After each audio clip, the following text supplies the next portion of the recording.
नमस्कार प्रिय दर्शकों, आप देख रहे हैं ज्योतिष मंत्रा। प्रिय दर्शकों, आज पुनः एक तंत्र प्रयोग लेकर के उपस्थित हूं। तंत्र के विषय में जब जब चर्चा करता हूं तो बार बार बोलता हूं कि तंत्र इस कलिकाल में विशेष करके बहुत शीघ्रता से अपना प्रभाव दिखा देता है। आज का तंत्र प्रयोग भी मात्र 1 घंटे का चलने वाला ये प्रयोग है और इस 1 घंटे में आपके घर परिवार पर, आप पर, व्यापार पर या किसी भी परिवार के सदस्य के ऊपर कोई तंत्र क्रिया की गई है तो उसके निवारण के लिए यह प्रयोग है। अघोर तंत्र है। अघोर तंत्र अपने आप में विलक्षण होता है, तीव्र होता है और निश्चित इसका प्रभाव है।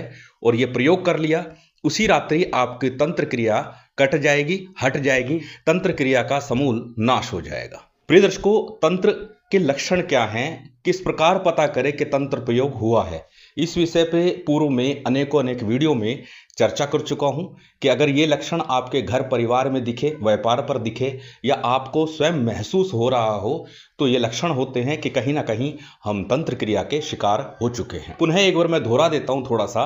यदि आपके घर में अनावश्यक रूप से विवाद बनते जा रहे हैं, बड़ी बातें नहीं है, कोई बड़ा विषय नहीं है, फिर भी छोटी छोटी बातों को लेकर के इतना माहौल खराब हो जाए कि एक दूसरे को मरने मारने पर तुल जाए, तो ये लक्षण है तंत्र का। किसी ना किसी प्रकार से आपके घर में उच्चाटन विद्वेषण तंत्र प्रयोग किया गया है। पूजा पाठ के समय, संध्या बत्ती करते समय, प्रातःकाल हो, संध्या काल हो, जब आप पूजा करने जा रहे हैं, पूजा घर में बैठे हैं, उस समय अचानक से विवाद बढ़ जाए, कलह हो जाए, तो यह भी लक्षण है कि तंत्र क्रिया है, कोई नेगेटिव एनर्जी आपके घर में विद्यमान है। और साथ ही घर परिवार के सदस्य लगातार बीमार चल रहे हैं। एक बीमार ठीक हुआ है, फिर उसके बाद दूसरा बीमार हो गया, वो ठीक होने लगा तो तीसरा बीमार हो गया, लगातार क्रमानुसार कोई ना कोई बीमार रहने लगा है, तो ये भी एक लक्षण है कि कहीं ना कहीं तंत्र क्रिया आपके घर पर हावी हो चुकी है, आपके घर में नकारात्मक ऊर्जा का वास हो चुका है। और एक लक्षण जो सामान्य सा अक्सर प्रतीत होता है वो ये है कि जब आप अकेले हो, एकांत में हो, तब भी आपको महसूस हो कि आपके आसपास कोई है, अभी इधर से कोई निकल के गया है, अभी ऐसा लगा कि यहां से कोई गुजरा है, ऐसा लगा दरवाजे के सामने से कोई निकला है, इस प्रकार का आभास आपको होने लगे, तो ये भी तंत्र क्रिया के लक्षण है। परंतु ये लक्षण दो अर्थों में है। जब आपको आभास हो कोई आसपास है और आपका मन प्रफुल्लित हो जाए, खुश हो जाए, आपके रोम खुशी से खड़े हो जाए, तो इसका तात्पर्य है कोई सकारात्मक शक्ति आपके साथ है। लेकिन जब ऐसी क्रिया हो कि आसपास है और आपके मन में भय उत्पन्न हो जाए, आप सिहर जाए, डर जाए, तो समझ लीजिए फिर नेगेटिव एनर्जी है। यदि किसी व्यक्ति विशेष के ऊपर होगा तो उसके चेहरे की रौनक खत्म हो जाएगी, उसका तेज खत्म हो जाएगा, उसका मन उच्चाटित रहेगा, मति भ्रम बहुत अधिक होगा, बार बार भूलना या बार बार एक ही विषय पर अपनी बात को दोहराना, ये सारे लक्षण कहीं ना कहीं तंत्र से जुड़े हुए हैं। प्रिय दर्शकों, ये मानसिक तनाव, अवसाद, बीमारी के भी लक्षण हो सकते हैं। परंतु यदि आपके घर के आसपास किसी प्रकार की तंत्र की वस्तु मिलती है और ये लक्षण भी उपस्थित होते हैं तो निश्चित मानिएगा फिर तंत्र है। तंत्र की वस्तुएं यथा सिंदूर है, नींबू है, जायफल है, राई हो गई या किसी प्रकार की राख या हड्डी आपके घर में या घर के आसपास, दरवाजे के आसपास मिल रही है, तो आपके घर पर, परिवार पर, व्यापार पर तंत्र क्रिया की जा रही है। तो फिर सावधान हो जाइएगा और ऐसे लक्षण आपको दिखने लगे तो निश्चित इस प्रयोग को एक बार अवश्य कर लीजिएगा। एक ही रात्रि में करना है, दूसरी बार करने की आवश्यकता कदाचित नहीं होगी, क्योंकि ये पूर्ण प्रभावी तांत्रिक तंत्र प्रयोग है, अघोर तंत्र है। बड़े बड़े तांत्रिक और मांत्रिक भी इस तंत्र का सहारा लेते हैं जब इलाज के लिए जाते हैं। हम स्वयं भी इस प्रकार के प्रयोग करते हैं। जब किसी परिवार में तंत्र क्रिया के निवारण के लिए जाते हैं तो इस प्रकार के प्रयोग अक्सर हम अपनाते हैं। तो चलिए अधिक विलंब न करते हुए जान लेते हैं कौन सा है तंत्र, कैसे करना है, कब करना है, किस तरह करना है, किस सामग्री के साथ करना है। तो सबसे पहले हमेशा की तरह बात कर लेते हैं प्रयोग की सामग्री की, कि इस प्रयोग के लिए किस प्रकार की सामग्री की आवश्यकता है।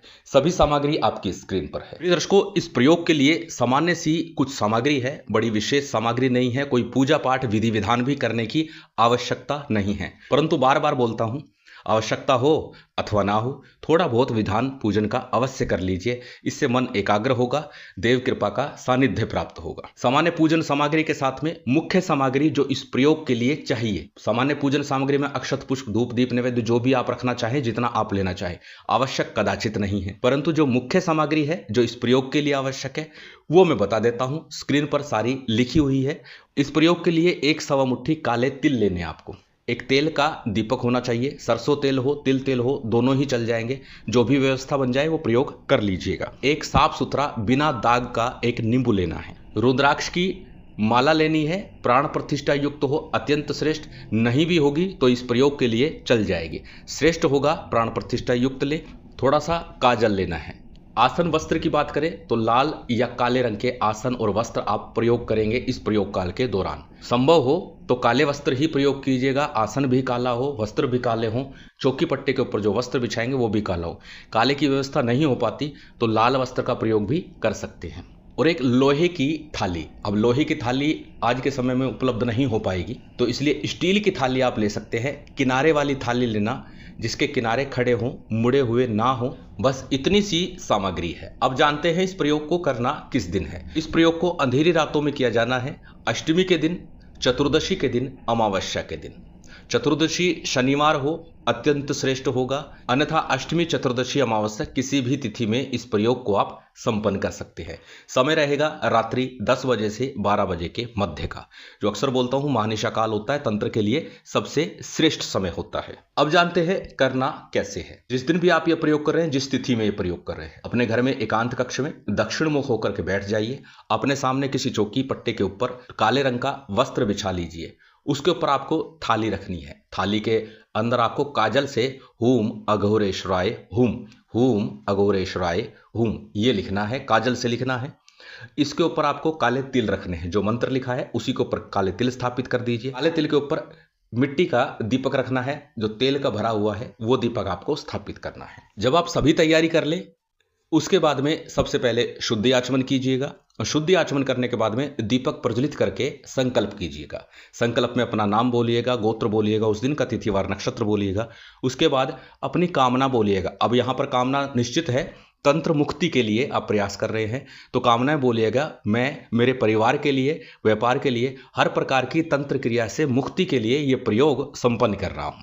इस प्रकार आपने संकल्प लेना है। संकल्प के बाद में संकल्प के लिए लिया गया अक्षत, पुष्प, जल इत्यादि थाली में छोड़ दीजिए। इसके बाद गणपति का, गुरु का, कुलदेव, पितृदेव, स्थान देव, इन पंचदेवों का आपको ध्यान करना है। पूजन विशेष की आवश्यकता नहीं है, मात्र उनको नमन कीजिए। अक्षत इत्यादि से शिव शक्ति का ध्यान कीजिए।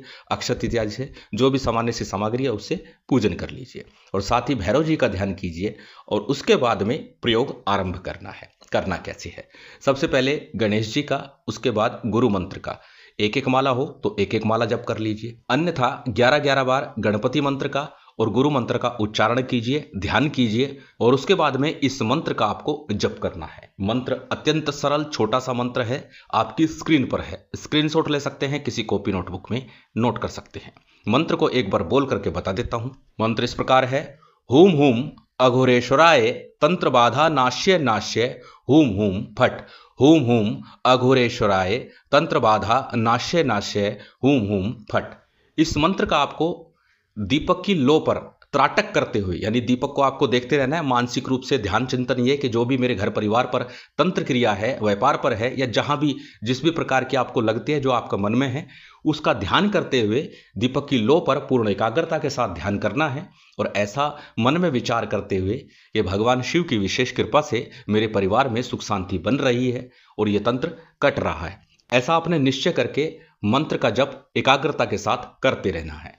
करना कितना है? 27 माला का जप करना है। छोटा सा मंत्र है, 1 घंटे में लगभग ये प्रयोग आपका संपन्न हो जाएगा, जिसमें पूजन विधान भी हो जाएगा, मंत्र जाप भी हो जाएगा। जब आपका मंत्र जाप पूर्ण हो जाएगा, मंत्र जाप पूर्ण होते ही के साथ आपको करना क्या है? नींबू आपने रखा हुआ है, अब उस नींबू का करना क्या है? यदि आपके घर पर तंत्र है तो पहले ही उसको घर में से घुमा लेना। व्यापार पर है तो व्यापार स्थल से घुमा लेना, अथवा किसी व्यक्ति विशेष पर है तो उसके ऊपर से घुमा लेना और उस नींबू को उसी थाली में रखे रहने देना है। जब आपका मंत्र जाप पूर्ण हो जाएगा, इस नींबू को काटना है और उस दीपक में ही निचोड़ देना है, पूरा रस उसमें डाल देना और नींबू के छिलके वहीं पास में थाली के पास ही रख देना। क्षमा प्रार्थना करना, आसन को प्रणाम करना और उठ जाना, इतना ये तंत्र प्रयोग है। अब रात्रि में ही कर सके तो रात्रि में, अन्यथा प्रातःकाल जितना जल्दी हो सके इस पूर्ण सामग्री को माला सहित, दीपक है, काले तिल है, नींबू के छिलके हैं, ये सभी सामग्री काले वस्त्र में ही बांध करके, थाली रहने दीजिएगा, काले वस्त्र में बांध लीजिएगा और किसी निर्जन स्थान में ले जाकर के गड्ढा खोदकर दबा आइएगा, अथवा बहता तेज जल हो तो वहां प्रवाहित कर दीजिएगा। प्रयास यही कीजिएगा कि घर से दक्षिण दिशा में ही इस कार्य को आप संपन्न कर सकें। अत्यंत सरल विधान है, एक ही रात्रि का विधान है और ये अत्यंत सिद्ध प्रयोग है, निश्चित ही कार्य करता है, तंत्र का नाश करता है। प्रिय दर्शकों, एक बार पुनः बता दूं, लिखित रूप में भी सभी कुछ दिया जाता है, इसलिए प्रश्न करने से पहले लिखित रूप को अवश्य देखें। महामाई की विशेष कृपा आप सभी को प्राप्त हो, यही कामना है। उम्मीद करता हूं आज की ये जानकारी, ये वीडियो आपको अच्छी लगी होगी। यदि अच्छी लगी हो तो कृपया लाइक कीजिएगा, शेयर कीजिएगा। यदि चैनल पर नए हैं तो सब्सक्राइब कर बेल आइकन बटन दबा दीजिएगा। जय माता दी, जय श्री राम।